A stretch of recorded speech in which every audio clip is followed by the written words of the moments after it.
చేస్తున్నారు. ఇన్ని రోజులు లేని హైడ్రా ఇప్పుడెందుకు వెలుగులోకి వచ్చింది? రీజన్స్ ఏంటి? నాకు బేసిక్‌గా పోలీసులంటే చాలా వరకు నచ్చదు. ఏ జోన్‌లో ఇన్కన్వెన్షన్ అనేది నిర్మించబడింది? ఇక్కడ ఏదైతే తుమ్మిడికుంట చెరువు ఉందో మొత్తం ఆక్రమించే కట్టారు. మరి ఇప్పుడు హైడ్రా చాలా విస్తృతంగా వర్క్ చేస్తుంది కాబట్టి ఇవన్నీ రీవర్క్ మళ్ళీ చేయడం. ప్రభుత్వం ఎప్పుడైతే నిష్పక్షపాతంగా వర్క్ చేస్తుందో ఖచ్చితంగా ప్రజల యొక్క మద్దతును కూడగట్టుకుంటుంది.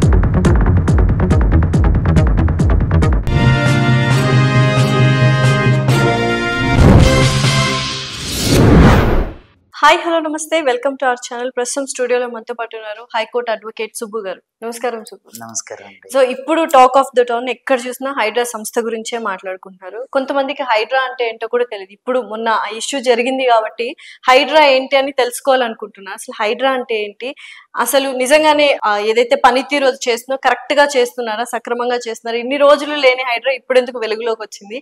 రీజన్స్ ఏంటి? First of all I support Hydra and నేను ఖచ్చితంగా ఈ హైడ్రాకి నా పూర్తి మద్దతు తెలియజేస్తున్నాను. నిజంగా ఇట్లాంటి ఒక విప్లవాత్మకమైన మార్పు ప్రతి స్టేట్లో వచ్చే భారతదేశంలో ఉన్నటువంటి కుంటలు, తర్వాత జలపాతాలు, నదులు, చెరువులు, తర్వాత ఇలాంటి కాలువలు, ఇలాంటి భూములన్నీ కూడా పరిరక్షించబడతాయి. న్యాచురల్ రీసోర్సెస్ అవన్నీ రాబోయే తరాలకి అందించబడతాయి. సో ఇలాంటి హైడ్రా కేవలం తెలంగాణ రాష్ట్రంలోనే కాకుండా మిగతా భారతదేశంలో ఉన్న అన్ని రాష్ట్రాల్లో ఏర్పడాలని చెప్పి నేను మనస్ఫూర్తిగా కోరుకుంటూ విషయంలోకి వద్దాం. అసలు హైడ్రా అసలు ఇది ఏంటి? హైడ్రా అంటే ఏంటి? ఇది ఎలా పనిచేస్తుంది? ఇది ప్రభుత్వ రంగ సంస్థ? అసలు హైడ్రా అంటే ఏంటి? చాలా మంది కన్ఫ్యూజన్లో ఉన్నారు లోకల్ స్థాయిలో. అలాగే ఈ హైడ్రా అనేది కేవలం హైదరాబాద్ హెచ్ఎండిఏ పరిధిలోనే కాకుండా అదేవిధంగా ఈ గ్రేటర్ హైదరాబాద్ మున్సిపల్ కార్పొరేషన్ పరిధిలోనే కాకుండా తెలంగాణ రాష్ట్రంలోని ప్రతి గ్రామంలో కూడా హైడ్రా కమిషన్ ఉండాలి, హైడ్రా వర్క్ చేయాలని చెప్పి నేను మనస్ఫూర్తిగా కోరుకుంటున్నాను. సో ప్రస్తుతానికి హైదరాబాద్ లోనే ఇది జరుగుతుంది. అయితే మొట్టమొదటిగా జూలై నెలలో ఈ 2024 జూలై నెలలో ఈ హైడ్రాని స్థాపించడం జరిగింది Telangana government. So honourable chairman గా మన ముఖ్యమంత్రి గారే ఉంటూ ఈ హైడ్రా కమిషనర్ గా పనిచేసినటువంటి ఎస్పీ రంగనాథ్ గారిని పెట్టుకోవడం, సీనియర్ ఐపీఎస్ ఆఫీసర్ని పెట్టుకుని వర్క్ చేయడం అనేది నిజంగా చాలా శుభ పరిణామం. నాకు బేసిక్ గా పోలీసులు అంటే చాలా వరకు నచ్చదు. అంటే కొంతమంది పోలీసులు దాదాపుగా ఒక 70% పోలీస్ వ్యవస్థ మీద నాకు నమ్మకం లేదు. కానీ అలా 30% ఉన్న పోలీస్ వ్యవస్థలో ఈయన కూడా ఒక మంచి వ్యక్తి అని నేను ఇప్పుడు నిజంగా గర్వంగా చెప్పగలుగుతున్నా. ఇప్పటి వరకు కూడా పోలీస్ గవర్నమెంట్ లో ఇలాంటి ఒక వ్యక్తి ఉన్నారు అని అంటే నిజంగా ఐ అప్రిషియేట్. ఎలా అంటే ఒక హైడ్రా అనేది ఏర్పాటు చేసిన తర్వాత సీఎం రేవంత్ రెడ్డి గారు ఏర్పాటు చేసిన తర్వాత దాని ముఖ్య ఉద్దేశం ఏంటంటే ప్రభుత్వ భూముల్ని కాపాడడం, అసెట్స్ ని కాపాడడం, ప్రొటెక్ట్ చేయడం. అలాగే ఈ డిజాస్టర్ మేనేజ్మెంట్ కింద సో ఈ ఆక్రమణలకు గురైనటువంటి చెరువు భూములు, కుంటల భూములు, చెరువు భూములు, న్యాచురల్ రిసోర్స్ ఎగ్జాక్ట్లీ ఇలా ఏదైతే భూమి అనేది అది అంటే అదొక పెద్ద అసెట్ అన్నట్టు. అది రాబోయే తరాలకి అదొక గొప్ప ఆదాయ వనరు. సో కోట్లల్లో పెరిగిపోతుంది. రాబోయే రోజులలో జరగబోయే యుద్ధాలు కేవలం భూమి కోసం, నీళ్ళ కోసం మాత్రమే జరుగుతాయి. సో భూమిని కాపాడుకోవడం అనేది, ప్రభుత్వ భూమిని కాపాడుకోవడం అనేది ఇక్కడ చాలా ముఖ్యమైన విషయం. గత ప్రభుత్వాలన్నీ కూడా ప్రభుత్వ భూముల్ని అన్యక్రాంతం చేయడం, ఆక్యుపై చేయడం, వాటి మీద అంటే రియల్ ఎస్టేట్ దందా నడిపించడం. తెలంగాణ గవర్నమెంట్ కి ముందు అంటే టిఆర్ఎస్ గవర్నమెంట్ లో ఇలాంటివన్నీ బాగా జరిగింది. కేసీఆర్ హయాంలో ఇలాంటివి భూదందాలు బాగా జరిగింది. అందులో ముఖ్యంగా చెప్పుకోవాల్సింది ఆయన మినిస్టర్ మల్లారెడ్డి గారు, తర్వాత పల్లా రాజేశ్వర రెడ్డి గారు కూడా ప్రభుత్వ భూములు, కుంటల భూములు, చెరువు భూములు ఆక్యుపై చేసి మెడికల్ కాలేజీలు, తర్వాత రకరకాల విద్యా సంస్థలు కట్టడం, హాస్పిటల్స్ కట్టడం లాంటివి జరిగింది. అయితే ఇప్పుడున్నటువంటి తెలంగాణ గవర్నమెంట్ ప్రభుత్వం ఏదైతే ఉందో ఏది మన రేవంత్ రెడ్డి గారి ప్రభుత్వం నిజంగా గొప్ప విప్లవాత్మకమైన మార్పు తీసుకొచ్చింది. ఇలాంటి మార్పు గ్రామ స్థాయిలో కూడా జరగాలని చెప్పి నేను ఈ మీడియా సభాముఖంగా ప్రతి ఒక్కరిని కోరుకుంటున్నా. ఏంటి అని అంటే ఈ హైడ్రా ఎలా పనిచేయబోతుంది అంటే, హైడ్రా ఎలా పనిచేయబోతుంది అంటే ఏదైతే ఇప్పుడు మనకి ఒక చెరువు ఉందనుకోండి, దాన్ని FTL అంటారంట. అంటే ఫుల్ ట్యాంక్ లెవెల్. అంటే ఆ చెరువు వర్షాకాలం కానివ్వండి, ఇంకా రకరకాలుగా వర్షం పడినప్పుడు ఆ వాటర్ని ఆ చెరువు కుంటల్లోకి, తర్వాత చెరువుల్లోకి, కుంటల్లోకి, జలపాతాల్లోకి, కాలువల్లోకి వెళ్ళినప్పుడు ఆ ఫుల్ ట్యాంక్ లెవెల్ ఏదైతే ఉందో నిర్ణయించబడిన అది న్యాచురల్ గాని కొంతమంది అంటే కొన్ని ఊర్లలో తవ్వుకునేవాళ్ళు చెరువులు పాతకాలంలో. కొన్ని న్యాచురల్ గానే సహజ సిద్ధంగానే చెరువులుగా, నదులుగా, కాలువలుగా ఏర్పడ్డాయి. సో అలా ఏర్పడ్డ వాటిల్లో ఫుల్ ట్యాంక్ లెవెల్ అంటే వర్షం కురిసినప్పుడు అక్కడ అది నిండినప్పుడు ఫుల్ ట్యాంక్ లెవెల్, దాని తర్వాత బఫర్ జోన్ అంటుంది. అంటే ఎక్కువగా వర్షం కురిచింది అనుకోండి, ఆ ఫుల్ ట్యాంక్ లెవెల్ దాటి బఫర్ జోన్ అంటే అది ఒక 100 మీటర్ల వరకు బఫర్ జోన్ ఉంటుంది అనుకోండి. ఆ 100 మీటర్లు లేదా 50 మీటర్ల ఆ బఫర్ జోన్ వరకు కూడా ఆ కాలువ అనేది లేదంటే కుంట అనేది ఆ చెరువు అనేది వ్యాపించి ఉంటుంది. సో అక్కడ నుంచి ఒక కిలోమీటర్, 5 కిలోమీటర్లు, 10 కిలోమీటర్ల వరకు కూడా ఎటువంటి కట్టడాలు అంటే ఒక 2-3 కిలోమీటర్ల వరకు కూడా ఎటువంటి కట్టడాలు నిర్మాణాలు చేయకూడదు. ఏ జోన్ లో ఎన్కన్వెన్షన్ అనేది నిర్మించబడింది? ఖచ్చితంగా అది ఎన్కన్వెన్షన్ అనేది నాగార్జున గారు అది ఫుల్ ట్యాంక్ లెవెల్ నుంచి బఫర్ జోన్ వరకు కూడా పూర్తిగా ఆక్రమించి నాగార్జున గారు అక్కడ ఏదైతే తుమ్మిడికుంట చెరువు ఉందో దాన్ని మొత్తం ఆక్రమించే కట్టారు. సో కాబట్టి అది 2014లోనే ప్రభుత్వం తెలంగాణ హైకోర్టు దాన్ని కూల్చేయమని ఆర్డర్స్ వచ్చింది. బట్ ఆయన ఏంటంటే ఎవ్రీ ఇయర్ నేను స్టే తెచ్చుకుంటున్నా అని. ఎవ్రీ ఇయర్ ఏమంటే చూడండి, స్టే అనేది ఎప్పుడు వస్తుందండి? స్టే అనేది సంవత్సరాల తరబడి ఉండదండి. ఒక నెల ఉంటుంది, 2 నెలలు ఉంటుంది, 3 నెలలు, అంతకంటే సంవత్సరాల తరబడి హైకోర్టు రెన్యువల్ లాగా ఏముండదు. రెన్యువల్ అనేది చేసుకోవడానికి అవకాశం ఉంటుంది, కానీ దీన్ని కూల్చేమని ఆర్డర్స్ ఉన్నాయి.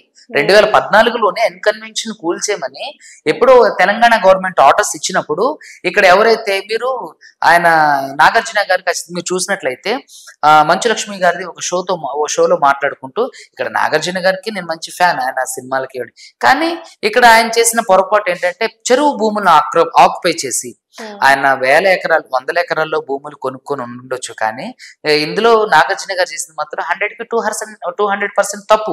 ఇది ఖచ్చితంగా మనందరం ముక్త కంఠంతో ఖండించాల్సింది. ఆయన ఒక సెలబ్రిటీ అయినంత మాత్రాన ప్రభుత్వ భూమిని ఆక్రమించి అతను ఆదాయ వనరుగా మార్చుకోవడం అనేది ఇది చాలా పెద్ద తప్పు. ఆయన ఒక సెలబ్రిటీగా ఉండి చాలా మందికి సహాయం చేసే స్థితిలో ఉండి ఆయనకు ఎంతో భూములు ఆస్తులు ఉండి కూడా ప్రభుత్వ భూములు ఆక్యుపై చేసుకుని దాని ద్వారా ఆదాయ మార్గాలు ఆర్జించడం అనేది నిజంగా అది చాలా తప్పైన విషయం. సో ఈ విషయంలో ఖచ్చితంగా మనం దాన్ని ఖండించాల్సింది. అయితే ఎన్కన్వెన్షన్ అనేది ఖచ్చితంగా బఫర్ జోన్ దాటి ఫుల్ ట్యాంక్ లెవెల్లో కట్టారు. సో అంటే ప్రభుత్వ భూములు అంటే natural resource, one of the natural resource అయినటువంటి డెస్ట్రాయ్ చేసి దాంట్లో ఖచ్చితంగా భూమిని, ప్రభుత్వ భూమిని, అంటే ఈ రోజు మనకి హైదరాబాద్ వరదల్లో మునిగిపోయింది, లోతట్టు ప్రాంతాలన్నీ జలమయం అయిపోయినాయి, తర్వాత రకరకాల దగ్గర చనిపోయారు, నాలాల్లో పడి చనిపోయారు, తర్వాత రకరకాల మ్యాన్ హోల్స్ లో పడి చనిపోయారు అంటే ఇవన్నీ ఎందుకు జరుగుతున్నాయి? ఇలాంటివి చెరువులు, కుంటలు, నాలాలు ఈ భూములన్నీ ఆక్యుపై చేయడం వల్ల వాటి తగ్గిపోయి మీరు చూసినట్లయితే 1979 డిసెంబర్ లెక్కల ప్రకారం చూస్తే దాదాపుగా గ్రేటర్ హైదరాబాద్ మున్సిపల్ కార్పొరేషన్ లెవెల్లోనే హెచ్ఎండిఏ లెక్కల ప్రకారం 10,500 సుమారుగా 10,500 ఎకరాల వరకు కూడా అంటే చెరువులు, కుంటలు, నాలాల భూములు ఉండేవి. అవి ఇప్పుడు 2023, 2021 డిసెంబర్ లెక్కల నాటికి దాదాపుగా 3,000 వరకు పడిపోయింది, 4,000 వరకు ఎకరాల వరకు పడిపోయింది. 5,000 పైచిలుకు ఎకరాలు కబ్జాకి గురైంది.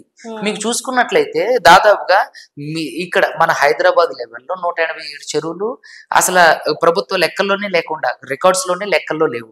ఒక 100 చెరువులు అయితే అవి అసలు రూపుకే లేవు. అక్కడ చెరువులున్న ఆనవాళ్లు గాని ఆ లెక్కలు కూడా ప్రభుత్వ రికార్డులో ఒక 187 చెరువులు అయితే రికార్డులో చెరువులుగా ఉంటే అక్కడ కాలనీలు, బిల్డింగ్లు అప్స్టైర్స్ గా రావడం జరిగింది. అయితే ఇక్కడ మనం తెలుసుకోవాల్సింది ఏంటంటే ప్రభుత్వ రంగ సంస్థలైనటువంటి ఇప్పుడు ఈ హైడ్రా ఏదైతే ఉందో ప్రభుత్వం చేత స్థాపించబడి పూర్తి అధికారాలు ఇవ్వబడి జీవో నెంబర్ 99 ద్వారా కొనసాగించబడుతున్న ఈ హైడ్రా ఈ ఎసెట్స్ ని ప్రొటెక్ట్ చేయడం, ప్రభుత్వ ఎసెట్స్ ని ప్రొటెక్ట్ చేసే ఈ సంస్థ ఏదైతే ఉందో నిజంగా హర్షించదగ్గటువంటి పరిణామాలు చేస్తుంది. మీరు చూసుకున్నట్లయితే దుర్గం చెరువు చాలా కబ్జాకు గురైంది. అదే విధంగా ఇప్పుడు మనం అందరం చాలా విజిటర్స్ ప్లేస్ బుద్ధుడి విగ్రహం హుస్సేన్ సార్ 1450 ఎకరాల వరకు ఉండాల్సింది అది దాదాపుగా 1100-1200 సుమారు 1100-1200 ఎకరాల వరకు తగ్గించబడింది. అంటే 200 ఎకరాలు 250 ఎకరాల పైన కబ్జాకు గురి కాబడింది. ఏది హైదరాబాద్ నడిబొడ్డులో. ఇప్పుడు హైడ్రా చాలా విస్తృతంగా వర్క్ చేస్తుంది కాబట్టి ఇవన్నీ రీవర్క్ ఖచ్చితంగా చాలా వరకు కూల్ చేసింది. మీరు చూసుకున్నట్లయితే దుర్గంచెర దగ్గర నుంచి, హఫీజ్పేట్ దగ్గర నుంచి, తర్వాత మీరు చూసుకున్నట్లయితే ఇప్పుడు తుమ్మిడికుంట చెరువు దగ్గర నుంచి ఇట్లా రకరకాలుగా అక్రమ నిర్మాణాన్ని కూల్చేస్తుంది. మీరు చూసుకున్నట్టయితే దానం నాగేంద్ర గారు ఇప్పుడు ఉన్నటువంటి ప్రభుత్వంలో ఉన్నటువంటి ఎమ్మెల్యే దానం నాగేంద్ర గారి ఆస్తులు కూడా కూల్చేయడం జరిగింది. అంటే ప్రభుత్వం ఎప్పుడైతే నిష్పక్షపాతంగా వర్క్ చేస్తుందో ఖచ్చితంగా ప్రజల యొక్క మద్దతుని కూడగట్టుకుంటుంది. ఇది చాలా మంది అంటుంటారు ఇది రాజకీయ ప్రత్యర్య అని. మీరు అదే విధంగా చూసుకున్నట్లయితే కేటీఆర్ కి సంబంధించినటువంటి జన్వాడ ఫామ్ హౌస్ కూడా కూల్చేయడం జరుగుతుంది. ఈ కేటీఆర్ కేసీఆర్ కి సంబంధించినటువంటి జన్వాడ ఫామ్ హౌస్ కూడా అది పూర్తి స్థాయిలో ఏదైతే ఫుల్ ట్యాంక్ లెవెల్ కి సంబంధించి ఉందో, అంటే ఫుల్ ట్యాంక్ లెవెల్ FTL లెవెల్లో ఉందో, బఫర్ జోన్ లోపలికి ఇంకా ఫుల్ ట్యాంక్ లెవెల్లో ఉన్నటువంటి చెరువులకు సంబంధించిన భూములు అది కట్టడం, వాళ్ళు అంటే ఫామ్ హౌస్ కట్టుకోవడం జరిగింది. ఖచ్చితంగా దాన్ని కూడా కూల్చేయాలి. అదే కాకోకుండా మీరు చూసుకున్నట్లయితే ఎన్నో మెడికల్ కాలేజీలు పల్లా రాజేశ్వర రెడ్డి గారి దగ్గర నుంచి, తర్వాత మంత్రి మల్లారెడ్డి గారి దగ్గర నుంచి అక్కడ వరకు ఎందుకు చాలా వరకు రియల్ ఎస్టేట్ దందాలన్నీ కూడా ప్రభుత్వ భూములను ఆక్యుపై చేసి, మరి ఇవన్నీ ఎలా ఆక్యుపై జరుగుతున్నాయి సార్ అని మీరు అడిగితే, ఖచ్చితంగా ఏదైతే ఈ డిపార్ట్మెంట్స్ ఆయా డిపార్ట్మెంట్స్ కి సంబంధించినటువంటి GHMCలోనే చాలా వరకు కూడా అవకతవకలు జరిగింది. చాలా మంది అవినీతి అధికారులు డబ్బులు లంచాలు బొక్కి వాళ్ళకి వాళ్ళకి పర్మిషన్స్ ఇవ్వడం జరుగుతుంది. అదే విధంగా ఏదైతే ఇప్పుడు మనకి సంబంధించినటువంటి డిపార్ట్మెంట్స్ ఏవైతే ఉన్నాయి, ఇప్పుడు one of the natural resource అయినటువంటి ఇప్పుడు ఈ చెరువులకు సంబంధించి డిపార్ట్మెంట్స్ ఉన్నాయి. ఈ డిపార్ట్మెంట్స్ అన్ని కూడా ఏం చేస్తున్నాయి, మరి నిద్రపోతున్నాయి అంటే వీళ్ళందరూ కూడా నేను దయచేసి తెలంగాణ గవర్నమెంట్ కి సంబంధించి ముఖ్యమంత్రి రేవంత్ రెడ్డి గారిని నేను ఒకటే కోరుకుంటున్నా, హైడ్రా ద్వారా మీరు అక్రమ నిర్మాణాలను కూల్చివేయడమే కాకుండా ఆ ప్రభుత్వ భూముల్ని ఆక్యుపై చేసి ఆక్యుపై చేసి దురుద్దేశంతో పర్మిషన్స్ ఇచ్చినటువంటి అవినీతి అధికారులను కూడా కనిపెట్టి వాళ్ళని సస్పెండ్ చేయడమే కాకుండా వాళ్ళందరినీ జైల్లో వేయాలి.